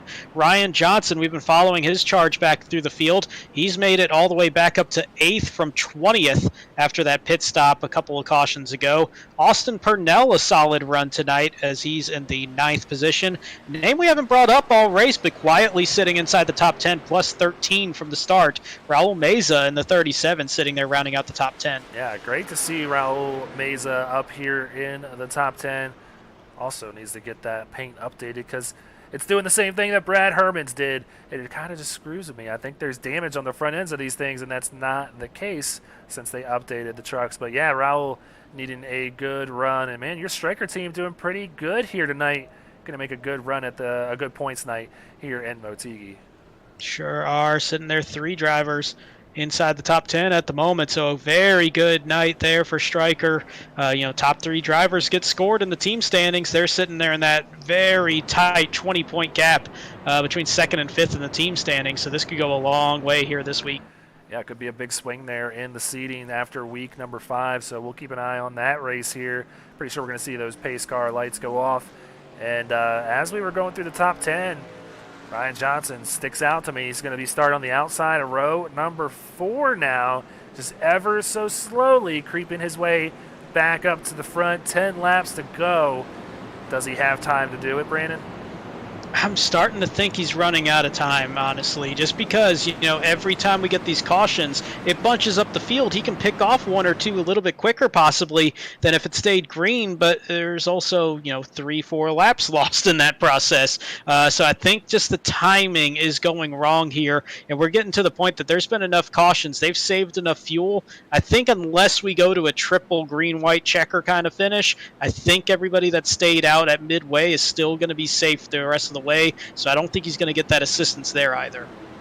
Only one way to find out, and that's to get this thing kicked back off here for the 7th time tonight. So everybody at home, sit back, relax, grab some popcorn, because I have a feeling with the way these Truck Series races have ended this season, we're going to get another show all the way to the end of this one. So stay tuned.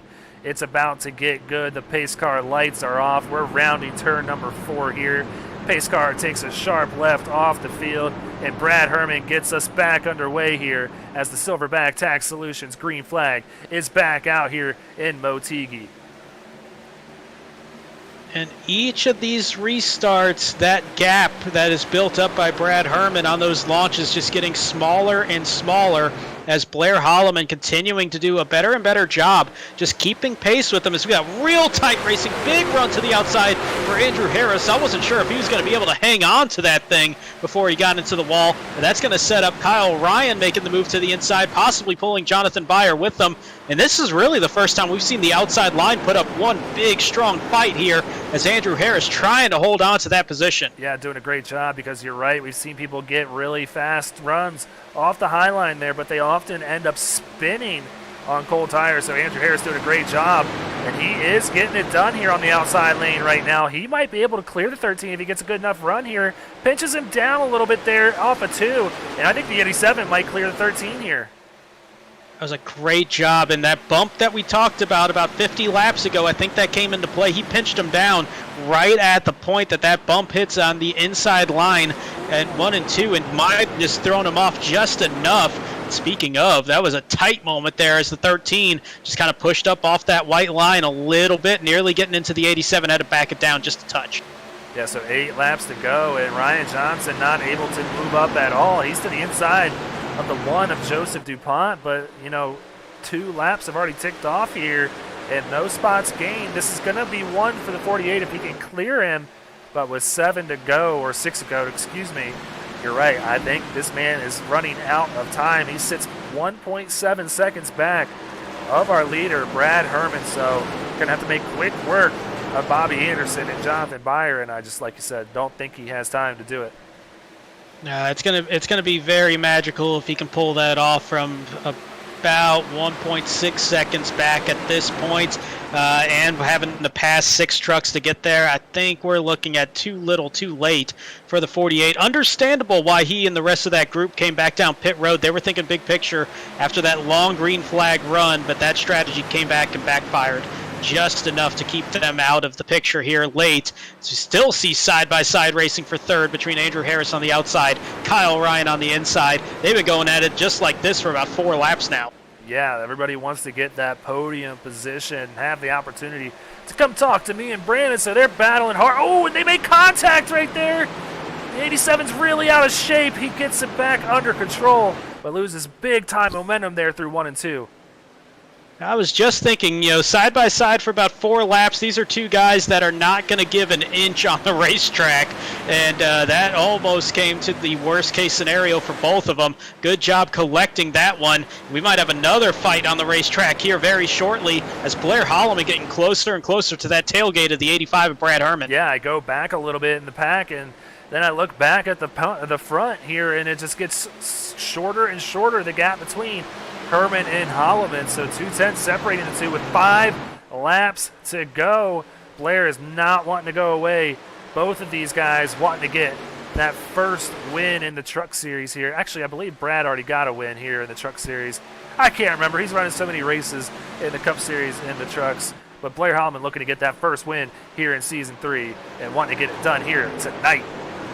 And Blair, one of those guys that came to the mind when it came to this racetrack, just because how good he is on road courses, and this kind of has a similar feel, especially in turns 3 and 4, and just with how flat this racetrack is, it really does play into his strengths on these flat and kind of awkward racetracks. And here he is late in this ball game, just really making a presence felt, still within 0.2 of a second. A nice little run there for the 85 to possibly pull away just a bit, but that draft keeping the 06 of Blair Holloman right to that tailgate. Wow, he really sends it deep into turn 3. Ooh, he's got to be careful. The car was starting to step out on him right there because he's downshifting into 3rd gear, gets it back into 4th. But something that we noticed here in the last lap, I think Brad is running a better line here through 1 and 2, missing those bumps that you pointed out here that sit on the line. Blair is running about a half lane lower. He's going to hit these bumps and gets the truck really upset. Brad is kind of diamonding it a little bit, running about a half lane up, and it's making him miss those bumps and get a good run off too. Yeah, at the very start of this race, I was saying that it might come down to who can get a better exit on these turns and use that momentum going into these long straightaways. And it looks like better exits for the 85, better entries for the 06, but maybe just getting a little bit deeper onto that entry, we might see a little nose-to-tailgate action here as we come down to 2 laps to go. Yeah, do not go away. This thing is about to come down to a really great finish once again here, this time between Brad Herman and Blair Holloman, 2 of our final 5 drivers last season, battling here overseas, and I think Blair has the truck to do it. He's right on the bumper. He's going to have to make a real aggressive move here into 3. He's going to wait, maybe set him up here on the last lap.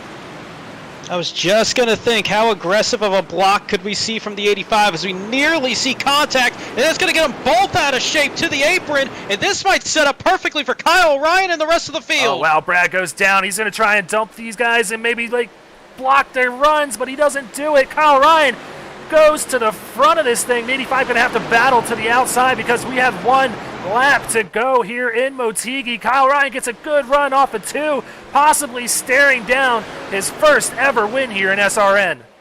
don't count out Bobby Anderson, Ryan Johnson as well. They've moved into the picture as we got to the nose, to the inside from the 85, and just ahead of Kyle Ryan. And it's going to be side by side coming out of 4. Yeah, exiting 4. I don't know who's going to win this thing. It looks like the 85 gets a better run off. And Brad Herman, it's a drag race to the finish line. The 85 wins a thriller here in Japan. Wow.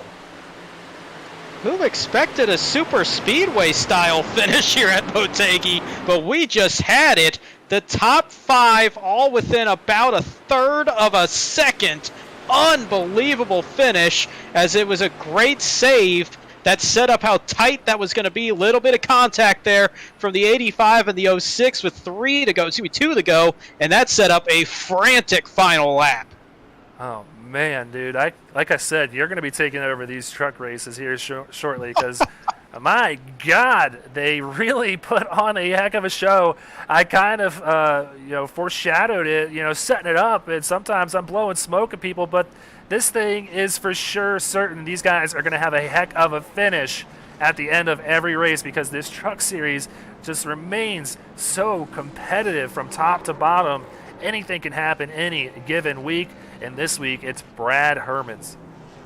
Unbelievable finish, and we're seeing chats already coming up there about how good of a finish this was, and 100,000% agreed. Unbelievable, and that little bit of contact, it nearly was a nightmare scenario for both Brad Herman and Blair Holloman. It brought the field together as they made a great job of saving it, having to run down to the apron, but that opened the door for about 6 or 7 other trucks to possibly steal this one at the end. And then we see that 3-wide finish coming to the line there, just about unbelievable. And this track, man, let's just keep it on the schedule. Let's run this race track like 2 times a season. Yeah. I'm game for that one with these races that we're seeing. Yeah, I am too. And, it's just racing. You don't like it if you're Blair Holloman because, Brad Herman was definitely blocking him through 3 and 4, but Blair was trying to move him out of the way, so all is fair in that move. So that really did slow them up and give the opportunity for Kyle Ryan to jump in and maybe Bobby Anderson, like you said, to steal this thing. And, hey, Ryan Johnson was there too to potentially come away with the 3rd win of the season, but Brad Herman buckled down, kept the elbows out as far as he could, and absolutely just stole the show there at the end with great racing there on the high line to defend the position. That is going down in my book as the best race of the year so far. Oh, that was absolutely incredible. And one other way to put it, 0.6 of a second separating 1 to 7th. And also, kind of lost in that, we've been keeping up with the hard charger, and now Bobby Anderson and Joseph DuPont were there side by side pretty much for that the entire way. That little skirmish there near the end gave Bobby Anderson plus 26 to Joseph DuPont's plus 25 to end this race. Yep, so that gives Bobby Anderson the Butt Kicker Hard Charger Award for Twin Ring Motegi. He did it with a plus 26 margin on the night. So check out these top 20 finishing results here for race number 5 of 20 this season in the SRN Truck Series. Brad Herman with the thriller comes home P number 1 tonight. Kyle Ryan almost gets it done, who is stepping in for his teammate Landon Cardullo in that number 13 machine. Bobby Anderson rounds out the podium and is our Butt Kicker Hard Charger here tonight, finishing 3rd. Blair Holloman in 4th, and Ryan Johnson in 5th. Andrew Harris in the 6th position. Joseph DuPont there in the 1 truck, just a spot outside the Hard Charger Award tonight. 25 positions gained to 7th. Jonathan Byer will be in 8th. Austin Purnell also at a JBR in 9th. And Nick Helda will round out the top 10 as the 2nd JW Racing driver there on the score sheet tonight. Yeah, and then the 3rd driver who will be scored for Stryker Motorsports, going to be Raul Meza coming home with a great 11th place finish. I know he would love to have had that top 10, but man, 11th, a great run for the man in the 37 machine. Lane Doyle comes home in 12th. Trevor Williams in 13th. Ben Park in 14th, with Josh Mueller going to come home in 15th tonight. And the third in that Dark Tank Racing sandwich is going to be Kyle Lingerfelt in 16th, Sean Kozier in 17th. Troy Techmeyer will finish in the 18th position. 19th will go to Rob Yost, and in 20th, Michael Madden. So that is your top 20 running order here tonight. I got to go ahead and track these guys down because, man, I am all kinds of out of shape right now after that one. That was absolutely wild. So let's go ahead and pull up Bobby Anderson here. You see him in the waiting room. Bobby Anderson, it's Greg Olenek and Brandon Domain up here in the booth. Good to talk to you, bud. Awesome run here tonight. Come home third. You come home as the butt kicker hard charger for this evening's race. Tell me about that one, man, and how much you're loving here in Twin Rings in Motegi, Japan. Finally on the broadcast. We finally got it up here. Finally got the 18 up here. It was a great race. All the way around was a great race for everybody. Well, we were following. Go ahead. No, go ahead. Go ahead. Sorry. Oh, you're good. Go ahead. Well, I was just going to ask you, we were following all night that battle that you and Joseph DuPont were having, working your way through on that hard charger category, and, it's plus 25 for DuPont, plus 26 for you. I don't know if you had that in your mind, but working your way through the field, how was that on a track that is pretty notorious for being pretty difficult to make passes on?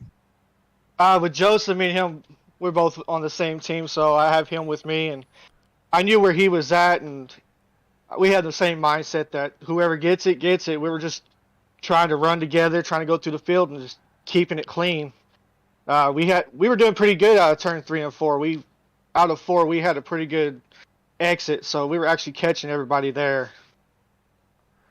Well, Bobby, you said you finally make it on the broadcast. We're happy to have you up here because, man, you certainly deserve it each week, but you've had the bad luck here at the start of this thing. What does it mean to get a third-place finish here, and how does it feel about possibly turning your season around, maybe make a charge here for that top 5, maybe a top 10 seed here in the playoffs? Yeah, it's get the monkey off the back. That's more or less what we're trying to do here, and top 5s, top 15s, just keep going, and the hard charger gives us a little bit more motivation just to try to get through the field and have that good finish. And last night, the Cup Series, we did pretty good coming from the back up to P16. So hopefully this is a good week. This is actually turning the season around. So from here, just carry the momentum. Happy for Joseph coming in 7th as well, all the way from 32nd as well. So good job for him, for us, for Bar Racing tonight. Yeah, Bobby Anderson Racing certainly had a good night. So, before we let you go, Bobby, celebrate the great night with the teammates. You got any friends, any family, any sponsors you want to give a quick shout out to? Yeah, I want to thank Martin Sports Simware. I want to thank Ray City Sims Memorabilia, my sponsors. They come on board this year and doing good. Thank my teammates all at Bar Racing. Thank my wife, my son, my daughters for watching. They watch every week, so thank them. And I want to give a shout out to Daniel Keith for his stepfather. He had some unfortunate events in life, so our prayers are with him from Bar Racing. So. Absolutely, and they are with, we send them his prayers too, and the family going through a lot over there. So we appreciate you, Bobby, giving them the shout out, and maybe we'll see you next week in Pocono. Yes, sir. Let's go. All right, buddy. Have a good night. Yes, sir. All right, Brandon, a newcomer here up in the booth. Bobby Anderson comes home in P number 3 this evening. But let's go ahead and get to the runner-up there, Kyle Wimble, a.k.a. Kyle Ryan. I never know what to call you, man. But scored as Kyle Ryan coming home in 2nd here tonight. Congrats on the P2. Had a shot at winning this one here. Unfortunately, Brad Herman did edge you out. But, man, tell me about that last lap and how hard you were gripping that wheel. Yeah, I mean, I seen Blair get into the back of Herman, kind of knowing it was going to come the way they were racing there. It's kind of a short track corner there. Going into 3 and 4, and I yanked to the inside down the front stretch when they slowed down, and on the back stretch he just pulled the move, and you can't hesitate, and I hesitated, and if I would have blocked, we probably wouldn't have finished. So it was a good race. It was a lot of fun. That's the most fun I've had in a while. Yeah, we've seen you a lot in the Cup side and the Xfinity side this season, stepping into the truck tonight, filling in for Landon. How do you feel like that might translate into helping out for things on the Xfinity side tomorrow night? I know there's going to be a little bit different feel, but just kind of feeling out the racetrack at least, you think that's going to go a long way for tomorrow? Oh, definitely. 115 laps in the Cup car last night definitely gave me the line. The trucks were a little different just because of the gearing and whatnot. I'm sure the Xfinity cars will be too, but yeah, it definitely helps to get some laps around the track, especially around traffic. Well, Kyle, before we let you go and you get ready for your race tomorrow in the Xfinity Series, you got any friends, any family, any sponsors you want to give a quick shout out to? Yeah, actually, first things first. Big shout out to our teammate. He had to step away this last week for the season. Jack Johnson, newborn baby boy as of last night. So just want to give him a big shout out for congrats on becoming a dad. Glitch Energy, JBR, Bolify, Black Acid, all our partners every week. They really help us out. So yeah, that's it. But mainly Jack. So Yeah. congrats on becoming a dad, Jack. Absolutely. Congrats to Jack and his wife on the newborn baby. And congrats to you, Kyle, on a great run, man. You were so close to having it, but you were there at the end, and that's all that matters. And you said it, you had a lot of fun here tonight, which you don't get to do every week. So congrats again, man, and have fun celebrating with the teammates, and we'll see you tomorrow. Yes, someday I'll have just a little bit more fun when I finish first. But thanks, guys. All right, buddy. Take care. Take care.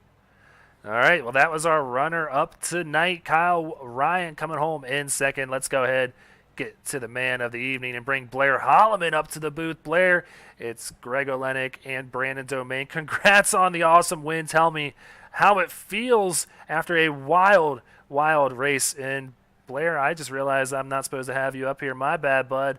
Brandon, why didn't you tell me that?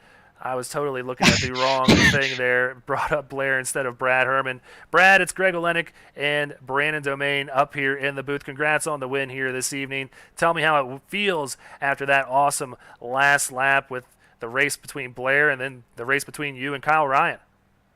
Oh man, it was wild. Probably the most wild race I've ever had.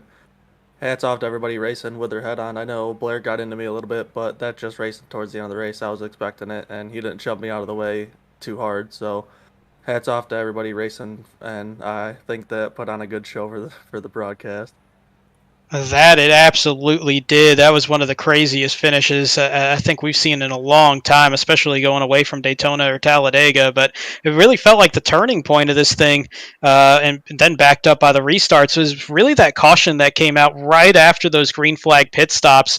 And it just seemed like there was a little bit of a gamble there in staying out at the time, but with all the cautions that happened, it definitely worked in your favor. But how do you feel that strategy would have gone should that thing have gone green the rest of the way? Obviously, it worked out for the best, but that was a tough call there that turned out well.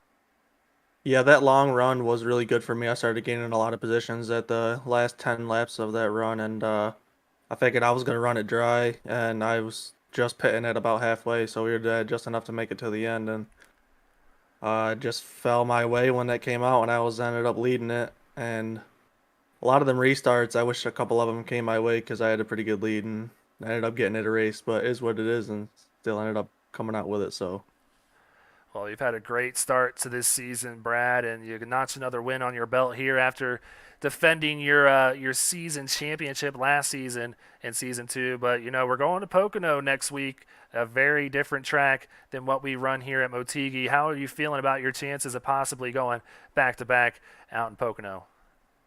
I'm pretty confident at Pocono. I don't know, maybe not winning speed, but we'll see. I didn't feel like I had that here tonight, so anything can happen. All right, well, before we let you go and celebrate with a good run for your Stryker Motorsports teammates tonight, you got any friends, any family, any sponsors you want to give a quick shout out to? I gotta thank Stryker for having me on the team and being a part of it this year. It's nice to be here, and I gotta thank Timothy Latham for my paint scheme on the Cup car. Really enjoying it. He's a great painter, so check him out. All right, man. Well, we look forward to seeing what you can do next week out there in Pocono. But, go have fun. Like I said, celebrating with the teammates and get it done next week, bud. All right, thanks, guys. All right. Well, that was Brad Herman, your winner here tonight on an absolutely wild finish. You're seeing play right out before you here for the TJ's Team Foundation winning moment. Brandon, does this get you excited about getting on the track tomorrow or making you a little bit nervous after seeing what we saw here tonight? You know, I said it off air before we started, and I still think it now. I still don't know what to expect for tomorrow, just because of how different those Xfinity cars are. You know, you got low downforce, high power. It's going to be different than what we see with the trucks, where they've got a ton of grip around there, a lot of momentum based. So it's going to be real interesting to see how everybody handles it. But a couple of other things I can take away from this one: we got a little bit of a baby boom going here in the truck series. It feels like. The past couple weeks. Congratulations to Jack. That's the second time we can say that to somebody here in the past couple of weeks. And also wanted to say happy birthday to my grandfather before we got off air. 82nd birthday today. Hey, happy birthday, Grandpa. And yeah, definitely a baby boom happening. I saw also, I don't know if you saw this, Brandon, but Gabriel Ellison, who was here with us last year, just had a baby girl too. His wife had a baby girl. So a lot of new babies popping out here in the last couple of months. But man, we love growing our SRN family here, and we appreciate each and every one of you for stopping by here tonight, maybe making our family a little bit bigger. So please, if you liked tonight's race, hit that like button, hit that subscribe button, and hit that bell so you know any time we go live.